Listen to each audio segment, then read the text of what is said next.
Hello friends, हमने आपको कई सारे चैप्टर्स के इंपॉर्टेंट पॉइंट्स कवर करा दिए हैं। आज हम पढ़ेंगे क्लास 8th के चैप्टर जो है हमारा बल तथा दाब। इसके इंपॉर्टेंट पॉइंट्स मैंने हाईलाइट कर लिए हैं।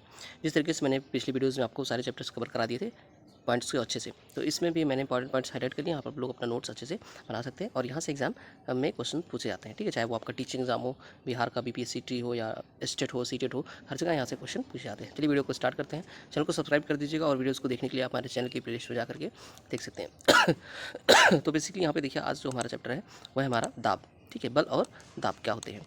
देखो, फोर्स, बल मतलब फोर्स, दाब का मतलब प्रेशर। हम जानते हैं किसी चीज़ पर अगर हम दाब लगाते हैं, बल लगाते हैं, ठीक है, तो उस वस्तु की स्थिति में परिवर्तन आता है। जैसे मान लो कोई वस्तु रुकी है तो चलने लगती है, और चल रही है तो रुक जाती है। जैसे एक बॉल लुढ़क रहा है, उस पर आप बल लगा के उसको रोक सकते हैं। ठीक है, चलिए स्टार्ट करते हैं। देखिए यहाँ पे लिखा है, ज़मीन पर लुढ़कती हुई गेंद जैसी कोई गतिशील वस्तु धीमी हो जाती है, कभी कभी यह अपनी गति की दिशा भी बदल लेती है। अगर हम मान लो कोई गेंद लुढ़क रही है तो उसको बल लगा कर सकते हैं, रोक सकते हैं। ठीक है, किसी गतिशील गेंद को और अधिक तेज़ी से चलाने के लिए आप क्या करते हैं, उस पर हम बल लगाते हैं। मान लो कोई गेंद चल रही है, उस पर हम हाथ से या किसी स्टिक से, डंडे से उस पर बल लगाएंगे तो और तेज़ी से चलने लगेगी। जैसे आपने हॉकी देखा होगा ना, हॉकी प्लेयर जो क्या करता है, बॉल रहती है, बॉल को क्या करता है वो हॉकी से और उसको बल प्रदान करता है और वह तेज़ी से चलने लगती है।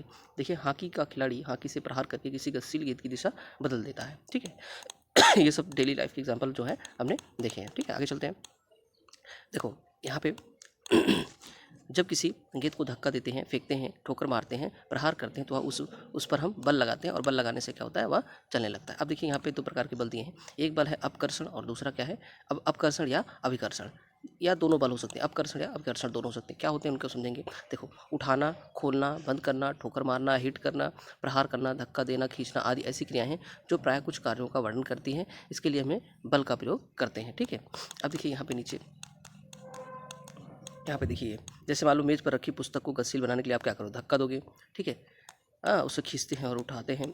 देखो, प्रत्येक कार्य को अभिकर्षण या अपकर्षण, यानी कि या तो प्रत्येक कार्य को आप मतलब कोई कार्य ऐसा होगा जिसको आप खींचोगे, या फिर अपकर्षण यानी कि धक्का दोगे, अथवा दोनों के रूप में व्यक्त किया जा सकता है। ठीक है, कुछ कार्य ऐसे होते हैं जिनमें खींचना होता है, कुछ कार्य ऐसे होते हैं जिनमें धक्का देना होता है। जैसे मान लो कि कोई सामान आपको उठाना है तो उसको आप खींचते हो, उठाते हो, और मान लो आपको दरवाज़ा खोलना है तो क्या करते हो, उसको आप धक्का देते हो। तो किसी वस्तु को गति में लाने के लिए उसे धक्का देना, धक्का देना मतलब अपकर्षित करना, या खींचना, खींचना का मतलब क्या होता है, अभिकर्षित करना। दो चीज़ें क्रियाएं होती हैं। जब किसी चीज़ को आप धक्का देते हो तो उसे अपकर्षित करना कहते हैं, और जब किसी चीज़ को आप खींचते हो तो उसे अभिकर्षित करना कहते हैं।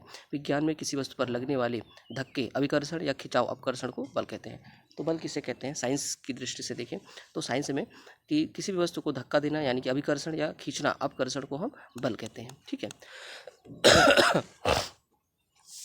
अब देखिए यहाँ पे जैसे चुंबक है, चुंबक क्या करता है, लोहे के टुकड़े को अपनी ओर आकर्षित करता है। ठीक है, क्या करता है, अपनी तरफ आकर्षित करता है। तो खींचता है ना, आकर्षित करता है मतलब खींचता है, इसका मतलब वो क्या हुआ, खींचने का क्या कहते हैं, अपकर्षण। ठीक है, अपकर्षण बल हुआ। अब देखिए, बल क्या होता है, अन्योन्य क्रिया के कारण होते हैं। अन्योन्य क्रिया का मतलब होता है कि दो चीज़ें होती है, एक तो जो बल लगाता है और एक जिस पर बल लगती है। ठीक है, दो चीज़ें होती है इसमें। अन्योन्य क्रिया का मतलब यही है। जैसे मान लो एक आदमी देखो यहाँ पे खड़ा है कार के पास, अब वो क्या करता है, उसको धक्का देने लगता है। ठीक है, जब वह आदमी देखो, वह इस पर बल लगाता है, कार लगाए गए बल की दिशा में गति करना प्रारंभ कर सकती है। देखो, जैसे एक व्यक्ति है खड़ा है यहाँ पे, अभी तक खड़ा है, फिर क्या करता है, ये बल लगाता है। तो बल लगाने वाला कौन है, आदमी। बल किस पे लग रहा है, इस कार पर। ये इसलिए इसको अन्योन्य क्रिया कहते हैं। ठीक है, कार को गति देने के लिए आदमी को इस पर धक्का लगाते रहना चाहिए। अब देखो यहाँ पे दो लोग हैं, दो लड़कियां हैं, एक इसको धक्का दे रही है, इसको धक्का दे रही है। ठीक है, धकेल रही है दोनों एक दूसरे की तरफ। तो बल कब होगा, जब दो लोग होंगे, एक तो बल लगाएगा, एक दूसरा जो जिसपे बल लगेगा। ठीक है, ऐसा भी हो सकता है दोनों दूसरे पे बल लगाएं। अब यहाँ पे देखो, ये बच्चे खेल रहे हैं ना, यहाँ पे देखो कि आप, ये इसको खींच रही है, ये इसको खींच रही है। ठीक है, अब देखो लड़कियों का जो युग्म है, जोड़ा है, एक दूसरे को खींचने का प्रयत्न कर रहे हैं। ठीक है, ये खेल आपने भी खेला होगा। उसके बाद देखिए आदमी है, आदमी देखो, ये बैल है, बैल और आदमी दोनों एक दूसरे को खींचते हुए प्रतीत हो रहे हैं। ठीक है, तो यहाँ पे देखो अन्योन्य क्रिया हो रही है कि नहीं, क्योंकि देखो ये इस पे इसको खींच रहा है, ये इसको खींच रहा है, ये इस पे बल लगा रहा है, ये इस पे बल लगा रहा है। ठीक इस बार देखोगे आप कि बल लगाने के लिए कम से कम दो वस्तुओं में से अन्योन्य क्रिया होना आवश्यक है। मैंने आपको एग्जाम्पल कई सारे बता दिए। दो वस्तुओं के बीच अन्योन्य क्रिया के कारण उसके बीच बल लगता है। अब देखिए, बलों की खोजबीन, कौन कौन से बल हमारे दैनिक जीवन में हमको मिलते हैं, उनकी हम यहाँ पे खोजबीन करें। जैसे यहाँ पे देखो दो बच्चे हैं, ये इस बड़े से बॉक्स को क्या कर रहे हैं, लुढ़का रहे हैं। ठीक है, उसको आगे ले जा रहे हैं। यहाँ पे देखिए ये भी है। अब देखो रस्सा कसी का खेल आपने देखा होगा। ये देखो मान लो ये ग्रुप ये है, एक ग्रुप ये है, दोनों रस्सी को खींचते हैं, तो जो ग्रुप ज़्यादा बल लगाता है, रस्सा उसी की तरफ जाता है। ठीक है, टोटल देखो, जैसे इसका टोटल जितना बल होगा और इन सबका टोटल जितना बल होगा, तो जिस तरफ ज़्यादा बल लगेगा उसी तरफ ये रस्सा चला जाएगा। अब देखो यहाँ पे लिखा जो टोली अधिक जोर से खींचती है अर्थात अधिक बल लगाती है अंत में वही खेल विजयी होती है। देखो एक ही दिशा में लगाए गए बल जुड़ जाते हैं, यहाँ पे काफ़ी इंपॉर्टेंट है, इसको ध्यान रखना कि जो एक ही दिशा में बल लगाए जाते हैं, जो एक ही दिशा में बल लगाए जाते हैं वो क्या होते हैं, जुड़ जाते हैं। ठीक है, जैसे मान लो एक बल इस दिशा में लग रहा है, ठीक है, और एक दूसरा बल भी इसी दिशा में मान लो जुड़ गया इसके साथ, तो टोटल मिलके मान लो ये ए है, मान लो ये 1 है, ये 2 है, तो दोनों मिलके 1 1 कितना हो जाएगा 2। ठीक है, इस तरीके से। तो जब बल एक ही दिशा में लगाए जाते हैं तो वो क्या होते हैं, जुड़ जाते हैं। एक ही दिशा में लगाए गए बल जुड़ जाते हैं, इसको ध्यान रखना। जैसे मान लो यहाँ पे आप देखोगे ना, 2 बच्चे हैंगे, ये क्या कर रहे हैं, संदूक को धक्का दे रहे हैं। ठीक है, संदूक को धक्का दे रहे हैं, अब 2 लोग हैं तो दोनों का बल क्या हो जाएगा, आपस में जुड़ जाएगा।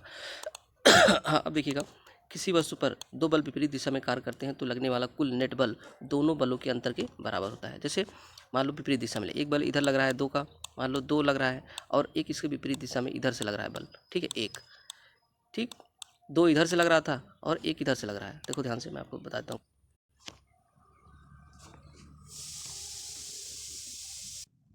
देखो ध्यान से, कह रहा है कि वस्तु पर 2 बल विपरीत दिशा में कार्य करते हैं तो इस पर लगने वाला कुल बल दोनों बलों के अंतर के बराबर होता है। मैंने आपको एग्जांपल बताया, मान लो एक बल इधर लग रहा है 2, ठीक है, और एक बल इसके विपरीत ऐसे लग रहा है 1, तो रिजल्टेंट क्या हो जाएगा, नेट बल क्या हो जाएगा, 2 में से 1 को हम घटा देंगे, कितना हो जाएगा, 1 हो जाएगा। एक बल लगेगा, ठीक है, घट जाता है, नेट बल अंतर के बराबर होता है। और जब एक ही दिशा में लगते हैं तो दोनों जुड़ जाते हैं, 2 और 1 3 हो जाएगा अगर एक ही दिशा में लगेगा तो। ठीक, एक बल दूसरे से बड़ा, छोटा या बराबर हो सकता है। बल की प्रबलता प्राय उसके परिमाण से की जाती है। बल के बारे में बताते समय हमें इस दिशा का उल्लेख करना भी आवश्यक होता है जिसमें बल कार्य करता है। बल जिस दिशा में कार्य करता है उसका उल्लेख करना आवश्यक होता है। लगाए गए बल की दिशा या परिमाण में परिवर्तन हो जाए तो उसका प्रभाव भी बदल जाता है। ठीक है, यदि किसी वस्तु पर विपरीत दिशा में लगाने वाले बल बराबर हो तो उस पर नेट बल शून्य होता है। ठीक है, एग्जाम्पल देख लो, जैसे मान लो 2 बल इधर से लग रहा है, ठीक है, 2 का, और 2 ही बल इधर से भी लग रहा है, तो दोनों विपरीत दिशा में है तो 2 - 2 करोगे कितना हो जाएगा, 2 - 2 करने पे कितना हो जाएगा, 0 हो जाएगा। ठीक है, नेट बल शून्य होता है। चल, सामान्य रूप से किसी वस्तु पर एक से अधिक बल लगे हो सकते हैं, तथापि वस्तु पर प्रभाव नेट बल के कारण ही होता है। ठीक है, जो वस्तु पर नेट बल होगा वही प्रभाव वस्तु पर दिखेगा। अब देखिएगा, बल वस्तु की गति की अवस्था में परिवर्तन कर सकता है। जो बल होता है वह वस्तु की गति की अवस्था में परिवर्तन कर सकता है। इसका एग्जाम्पल हम लोगों ने कई सारे देखा, जैसे बॉल है, बॉल को हाथ लगा करके, बल लगा करके आप उसकी दिशा को मोड़ सकते हो। ठीक है, अब देखो, जैसे ये फुटबॉल की आपने देखा होगा, उसमें पेनल्टी किक होती है, तो क्या करता है खिलाड़ी, उसको पैर से किक करता है बॉल को, और वो अलग अलग दिशाओं में जाती है। ठीक, अब देखिएगा, किसी वस्तु पर लगाए गए बल द्वारा उसकी चाल बदली जा सकती है। लगाया गया बल गति की दिशा में है तो वस्तु की चाल बढ़ती है, और वस्तु की गति की दिशा के विपरीत दिशा में है तो वस्तु की चाल कम हो जाती है। ठीक है, जैसे मान लो कि यहाँ पे मैं आपको दिखाता हूँ, सॉरी 1 मिनट, ठीक, 1 मिनट में आपको बताता हूँ। देखो, यहाँ पे इसका कहने का मतलब ये है ना, जैसे मान लो कि अगर मान लो कोई वस्तु इधर गति कर रही है और बल भी हम इधर ही लगाते हैं तो वस्तु की चाल जो है क्या होगा, बढ़ जाएगी। ठीक है, लेकिन मान लो अगर वस्तु इधर गति कर रही है ऐसे, और हम बल इधर से लगा रहे हैं, तो अपोजिट साइड में लगाएंगे तो क्या होगा, उसकी चाल कम हो जाएगी। ठीक है, ये बेसिक चीज़ें हैं। चलो आगे देखते हैं। अब देखो, बल लगाने से केवल वस्तु की चाल में परिवर्तन होता है और वस्तु की दिशा भी बदल जाती है। अगर हम बल लगाएंगे तो वस्तु की चाल के साथ साथ उसकी दिशा भी बदल जाती है। देखो, किसी वस्तु की चाल अथवा गति की दिशा दोनों में होने वाले परिवर्तन को उसकी गति की अवस्था में परिवर्तन द्वारा व्यक्त किया जाता है। बल द्वारा किसी वस्तु की गति की अवस्था में परिवर्तन किया जा सकता है। देखो, गति का मतलब होता है चाल और दिशा दोनों, तो बल लगाएंगे तो उसकी चाल भी बदल जाएगी और दिशा भी बदल सकती है। ठीक है, गति की अवस्था क्या होती है, तो किसी वस्तु की गति की अवस्था का वर्णन उसकी चाल अथवा गति की दिशा से किया जाता है। विराम अवस्था को शून्य चाल की अवस्था माना जाता है। कोई वस्तु विराम अवस्था में अथवा गतिशील अवस्था में हो सकती है, दोनों ही इसकी गति की अवस्थाएं हैं। ठीक है, तो कोई भी वस्तु रुकी भी हो सकती है, विरामावस्था में भी हो सकती है और गतिशील भी हो सकती है, दोनों ही की गति की अवस्थाएं हैं। ठीक है, चलो, अनेक बार बल लगाने पर भी कोई वस्तु की गति की अवस्था में परिवर्तन नहीं होता। जैसे एक भारी संदूक हो या कोई दीवार खड़ी हो तो उस पर आप बल लगाएंगे तो वो गति नहीं करेगा। क्यों नहीं करेगा, क्योंकि वो स्थिर है, वो उस पर अधिक बल लगा हुआ है जिससे वह रुका हुआ है। अब देखो, बल किसी वस्तु की प्रकृति में परिवर्तन कर सकता है। जैसे आप देखो, यहाँ पे आटे को गूँथेंगे, सीट को दबाएंगे, ठीक है, कई सारी चीज़ों के, जैसे कोई रबड़ है उसको आप खींच सकते हो, तो उसकी स्थिति में क्या होता है, परिवर्तन हो जाता है। अब देखिए, हथेलियों के बीच एक फूले हुए गुब्बारे को रख करके आप दबाते हैं, उसके आकार में परिवर्तन होता है। आटे की लोई को आप दबा सकते हैं। मेज पर रखी किसी रबड़ की गेंद को आप दबा सकते हो, बल लगाने से उसकी आकृति में परिवर्तन आ जाएगा। आप बॉल को दबाओगे तो उसकी आकृति में परिवर्तन आ जाएगा। अब देखते हैं, किसी वस्तु को विरामावस्था से गति में ला सकता है। जो बल होता है वो क्या कर सकता है, किसी वस्तु को विरामावस्था से गति में कर सकता है, गतिशील वस्तु की चाल में परिवर्तन कर सकता है, गतिशील वस्तु की दिशा में परिवर्तन कर सकता है, वस्तु की आकृति में परिवर्तन ला सकता है और सभी प्रभावों को उत्पन्न कर सकता है। जितने भी प्रभाव और भी कई सारे प्रभाव हैं जिनको उत्पन्न कर सकता है बल। एक या अधिक प्रभाव को उत्पन्न कर सकता है। अब देखिएगा इनमें से, अब देखिएगा वस्तु बिना बल लगाए अपने आप गति में नहीं हो सकती है, अपनी आप दिशा परिवर्तित नहीं कर सकती है, अपने आप आकृति परिवर्तन नहीं ला सकती है। तो मतलब कि किसी वस्तु की अगर आपको दिशा बदलनी है, आकार में परिवर्तन करना है, चाल उसका बदलना है, तो उस पर बल लगाना आवश्यक है। अब देखिए यहाँ पे सबसे इंपॉर्टेंट जो आता है संपर्क बल। यहाँ से पूछा जाता है कौन कौन से संपर्क बल हैं ऑप्शन के साथ, ठीक है। तो संपर्क बल क्या होते हैं, देखिए संपर्क बल वो होता है, नाम से स्पष्ट है, संपर्क बल कॉन्टैक्ट फोर्स, यानी कि जिसमें दो वस्तुओं का संपर्क होना आवश्यक हो। जैसे पेशी बल है, पेशी बल का मतलब क्या होता है, मस्कुलर फोर्स जो हम लोग अपने हाथ से लगाते हैं, जो हम लोग खुद से लगाते हैं। किसी वस्तु पर लगाए गए लगाने के कारण आपके शरीर का वस्तु के साथ संपर्क होना आवश्यक होता है। अगर आप किसी वस्तु पर बल लगाना चाहते हो तो क्या करना होगा, आपको हाथ से उस वस्तु को छूना होगा, ठीक है। जैसे मान लो विद्यालय की बस्ती को हम ढकेलते हैं, बाल्टी को उठाते हैं, तो बल कहाँ से आता है, बल हमारे शरीर की मांसपेशियों द्वारा लगाया जाता है। हमारी मांसपेशियों की क्रिया स्वरूप लगने वाले बल को पेशी बल कहते हैं। तो पेशी बल जो होता है हमारे मांसपेशियों द्वारा जो क्रिया स्वरूप जो बल लगता है उसको हम पेशी बल कहते हैं। उदाहरण बहुत सारे हैं, जैसे किसी चीज़ को आप उठाते हो, किसी चीज़ को खींचते हो।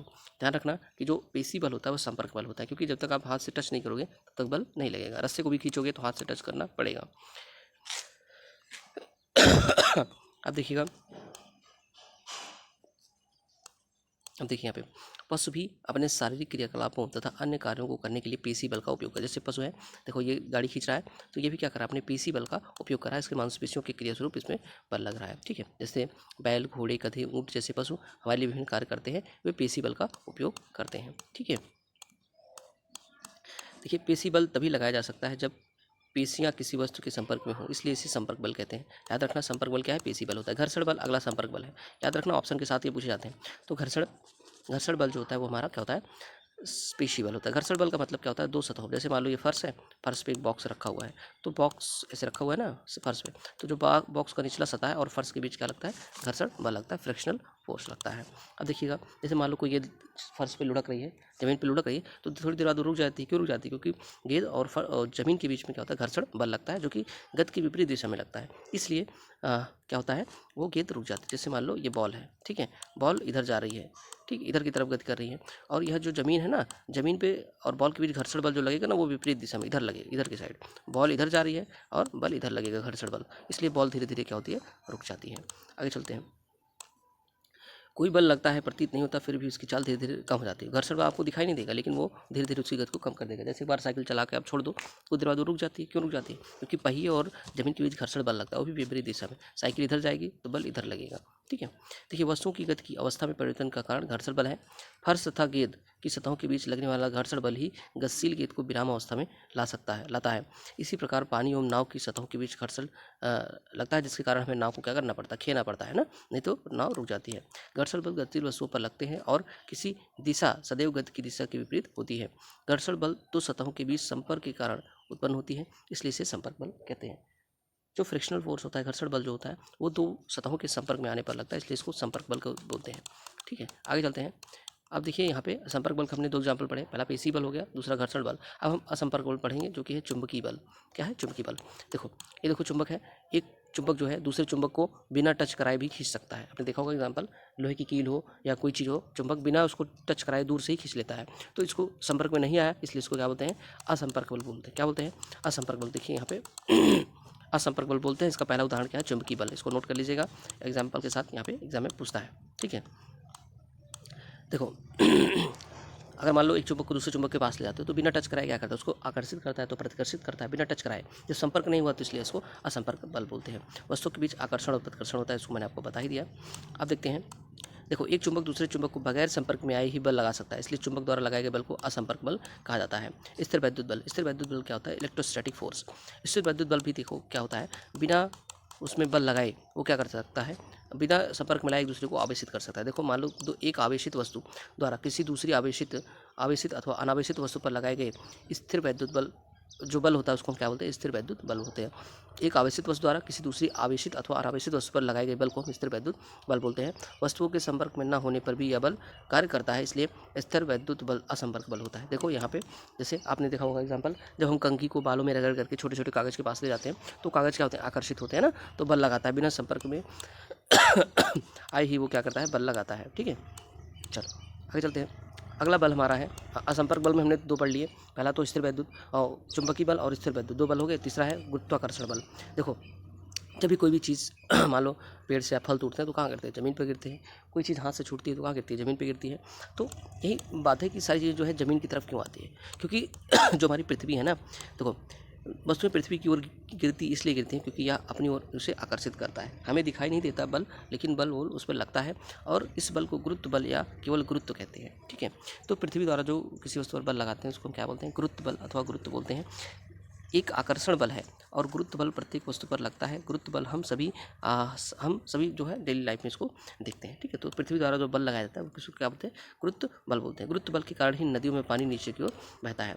गुरुत्व केवल पृथ्वी का ही गुण नहीं है, वास्तव में विश्व में सभी वस्तुएं चाहे वह छोटी या बड़ी हो एक दूसरे पर बल लगाते हैं।